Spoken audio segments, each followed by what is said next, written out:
Details చూస్తే గంజాయి చాక్లెట్లను విక్రయిస్తున్న అనంత్ కుమార్ బరాటే అనే వ్యక్తిని బాలానగర్ ఓఎస్టీ పోలీసులు అరెస్ట్ చేశారు. బాలానగర్ పారిశ్రామిక వాడలోని ఘర్కాంటా వద్ద చిన్న కిరాణా షాప్ నిర్వహిస్తూ కూలీలకు విద్యార్థులకు విక్రయిస్తున్నాడనే సమాచారంతో పోలీసులు తనిఖీ చేపట్టారు. షాపులో బైక్ సీట్ కింద దాచిన మొత్తం 140 గంజాయి చాక్లెట్లను స్వాధీనం చేసుకున్నారు. కేసు నమోదు చేసిన పోలీసులు అనంత బరాటేను రిమాండ్కు తరలించారు. గంజాయి చాక్లెట్లను విక్రయిస్తున్న అనంత్ కుమార్ భరాటే అనే వ్యక్తిని బాలానగర్ ఓఎస్టీ పోలీసులు అరెస్ట్ చేశారు. బాలానగర్ పారిశ్రామిక వాడలోని ఘర్కాంటా వద్ద చిన్న కిరాణా షాప్ నిర్వహిస్తూ కూలీలకు విద్యార్థులకు విక్రయిస్తున్నాడనే సమాచారంతో పోలీసులు తనిఖీలు చేపట్టారు. షాప్లో బైక్ సీట్ కింద దాచిన మొత్తం 140 గంజాయి చాక్లెట్లను స్వాధీనం చేసుకున్నారు. కేసు నమోదు చేసిన పోలీసులు అనంత బరాటేను రిమాండ్కు తరలించారు. ఇక ఇదే అంశానికి సంబంధించి మరింత సమాచారం అందించడానికి మా crime bureau chief Inna Reddy phone ద్వారా సిద్ధంగా ఉన్నారు. చెప్పండి ఇన్నారెడ్డి, అంటే మొత్తంగా ఒకవైపు సిటీ పోలీసులు ఈ గంజాయి మాదక ద్రవ్యాలను అరికట్టే ప్రయత్నంలో ఉండగా మరికొంతమంది ఇలా భిన్న రూపాలు అంటే చాక్లెట్ల రూపంలో కూడా గంజాయిని విక్రయిస్తున్నటువంటి ఉదంతాలను గమనిస్తున్నాం. ఏ విధంగా చూడాలి ఈ కేసుని, మొత్తంగా ఈ అంశంలో ఏం జరిగింది? విజయ్, మనం చూస్తూనే ఉన్నాం.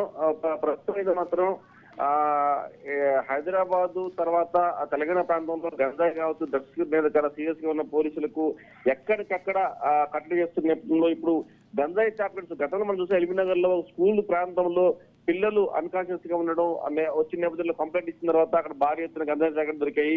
అలాగనే ఇప్పుడు కూడా బాలనగర్ లో కూడా ఎస్ఓటి పోలీసులు గంజాయి చాక్లెట్ పట్టుకోవడం జరుగుతూ ఉంది. దీంట్లో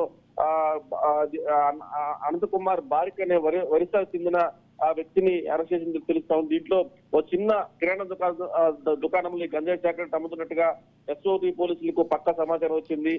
ఇవన్నీ కూడా అంటే ఈ గంజాయి చాక్లెట్లను పిల్లలకు మొట్టమొదటిగా అలవాటు చేసి చిన్నగా వాళ్ళని ఎడిక్ట్ చేస్తున్న సందర్భాలు చాలా సార్లు కూడా దొరికింది. ఇదే రకంగా ఇక్కడ కూడా ఈ కిరాణా షాప్ లో గుట్టు తప్పుడు కాకుండా పిల్లలకు మొట్టమొదటిగా తక్కువ ఫ్రీగా ఇచ్చి తర్వాత దానికి 100 రూపాయలు తర్వాత 150 రూపాయల వరకు కూడా వాళ్ళని ఎడిక్ట్ చేసి అమ్ముతుంటే కూడా పోలీసులకు సమాచారం వచ్చింది. ఆ నేపథ్యంలోనే తనిఖీలు చేయగా దాదాపుగా 3 ప్యాకెట్లలో 120 చాక్లెట్ ఉన్నట్టు తెలుస్తా ఉంది.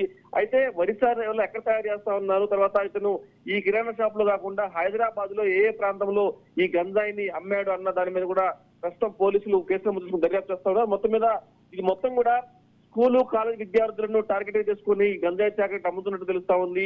ఇక్కడ ఎస్ఓటి పోలీసులకు 3 ప్యాకెట్లు 120 చాక్లెట్ దొరికాయి.